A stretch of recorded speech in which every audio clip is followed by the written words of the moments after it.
Bismillahirrahmanirrahim. Assalamualaikum warahmatullahi wabarakatuh. Hai teman-teman kelas 3, apa kabarnya? Semoga dalam keadaan sehat dan tetap bersemangat dalam menuntut ilmu. Berjumpa kembali di Sentra Imtak bersama Bapak Miftahul Huda. Sebelum memulai kegiatan, Bapak mengingatkan untuk teman-teman terlebih dahulu membaca doa sebelum belajar, sebelum memulai kegiatan. Baik teman-teman, pada hari ini kita masih membahas tentang ekosistem. Nah, pada hari ini ekosistem yang kita bahas berbeda lagi ya teman-teman. Pada hari ini kita membahas tentang ekosistem laut dan ekosistem pantai. Nah, di Sentra Imtak ini Bapak tidak membahas banyak tentang ekosistem ini. Bapak hanya menyampaikan pengantar tentang ekosistem ini. Baik, kita masuki ekosistem yang pertama, yakni ekosistem laut.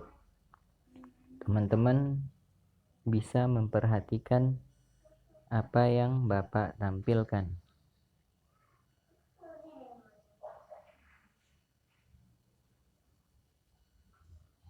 Nah, teman-teman, jika teman-teman perhatikan, inilah bagian atau penghuni dari ekosistem laut. Jadi, ekosistem laut adalah seluruh komponen yang ada di laut, baik itu benda hidup ataupun benda mati, baik itu makhluk hidup ataupun benda mati yang keberadaannya saling terikat dan saling mempengaruhi. Ada banyak sekali ya yang ada di ekosistem laut. Berikutnya tentang ekosistem pantai. Teman-teman bisa lihat gambar yang Bapak tampilkan.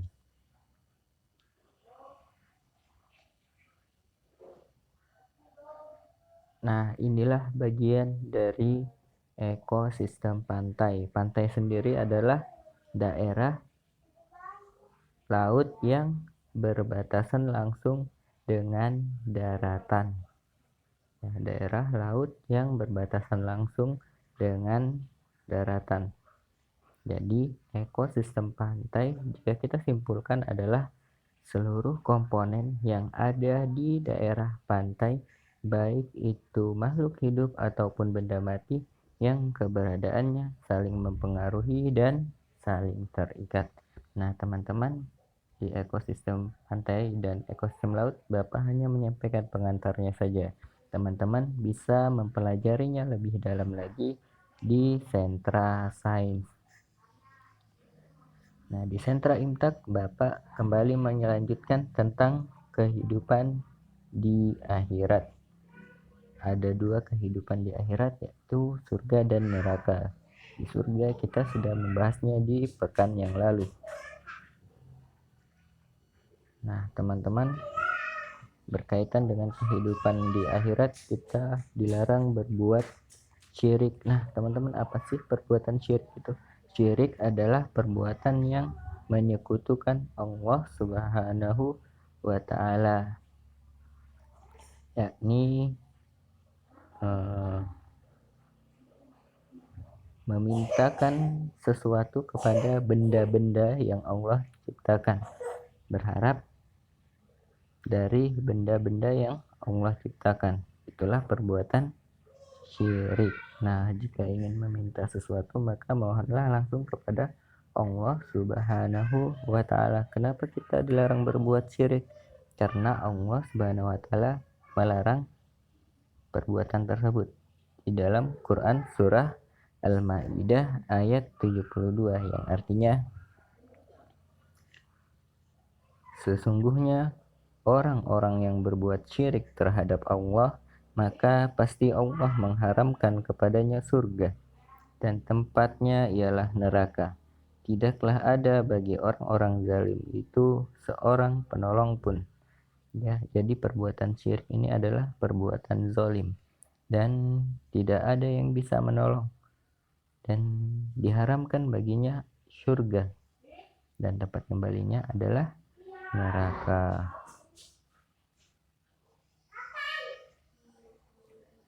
Nah, teman-teman perlu ketahui bahwasanya neraka ini ada berbagai tingkatan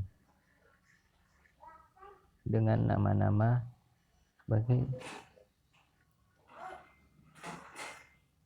dengan nama-namanya yang Bapak sebutkan ya. Yang pertama ada neraka hawiyah.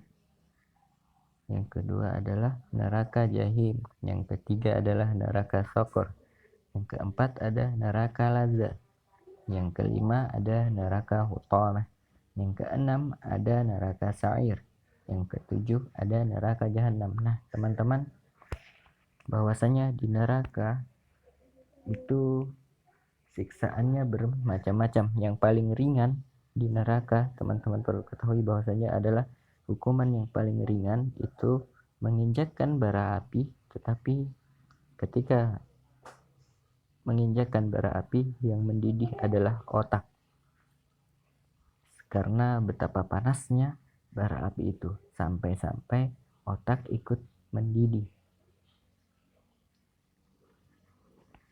Ya, jadi kita bisa membayangkan betapa mengerikannya keadaan di neraka. Nah, di neraka ini tidak ada minuman kecuali nanah, dan makanan kecuali makanan yang berduri. Jadi tidak ada yang indah, tidak ada yang enak ketika berada di neraka. Neraka yang paling atas namanya neraka hawiyah. Itulah tempat hukuman paling ringan dari Allah Subhanahu wa taala, dan yang paling dalam adalah neraka jahanam. Bahan bakarnya neraka ini adalah batu dan manusia. Semoga teman-teman bisa terhindar dari siksa api neraka ini. Nah, selanjutnya teman-teman, Bapak kembali menambahkan kosakata bahasa Arab kita, masih berkaitan dengan anggota badan. Yang pertama, al-yadu, artinya tangan. Al-yadu, tangan. Yang kedua, al-atiqu, artinya bahu. Al-atiqu, artinya bahu. Al-atiqu, bahu. Yang ketiga, al-mirfaqu, artinya siku. Al-mirfaqu, siku. Al-mirfaqu, siku. Yang keempat, ar-rukbatu, artinya lutut. Ar-rukbatu, lutut. Ar-rukbatu, lutut.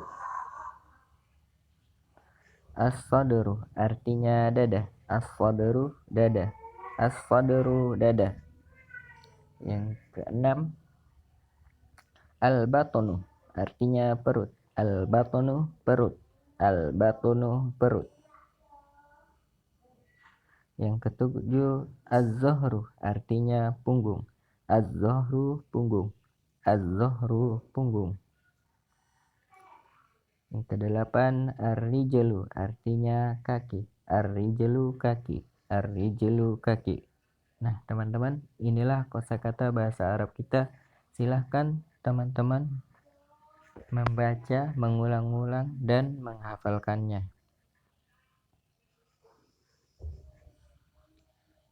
Ya, teman-teman, demikianlah pembelajaran kita hari ini. Semoga teman-teman bisa mengambil hikmah dan manfaat dari apa yang Bapak sampaikan. Bapak ucapkan terima kasih. Sampai berjumpa di pertemuan yang akan datang. Bapak akhiri, wassalamualaikum warahmatullahi wabarakatuh.